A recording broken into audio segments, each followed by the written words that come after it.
నువ్వు ఒక 4-5 నెలల కిందట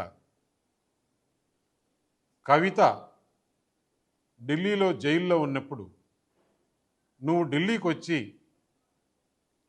నా దగ్గర టైం తీసుకొని మా ఇంటికి వచ్చిన మాట వాస్తవం కాదా?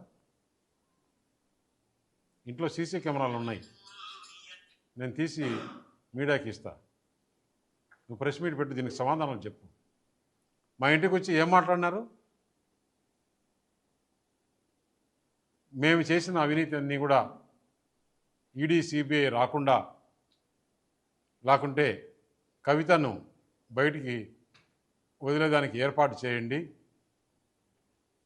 మేము బీఆర్ఎస్ పార్టీ దేనికైనా సిద్ధం. మేము బీజేపీలో మెర్జ్ చేయాలన్నా కానీ, బీజేపీతో అలయన్స్ పెట్టుకోవాలన్నా కానీ దేనికైనా సిద్ధం. అంటే నేను తీసుకునే నిర్ణయం కాదు, పెద్దలతో మాట్లాడి చెప్పాలని. పెద్దలతో మాట్లాడిన తర్వాత మనం ఎలక్షన్స్లో ఏం చెప్పాం? ఈ బీఆర్ఎస్ పార్టీ అవినీతి పార్టీ, దీంతో కలిసే సమస్య లేదు. అయినా కూడా బీఆర్ఎస్ పని అయిపోయింది. పార్లమెంట్లో ఒక సీట్ రాలేదు, గవర్నమెంట్ లేదు, ప్రజలు వాళ్ళని చీకొట్టారు. అటువంటి వాళ్ళతో మనం కలిసే సమస్య లేదని చెప్పిన తర్వాత నువ్వు ఎంత బాధపడి ఎంత చేశావు? అసలు రాజకీయంగా నువ్వు ఏ విధంగా ఎమ్మెల్యే అయినావు తెలుసా?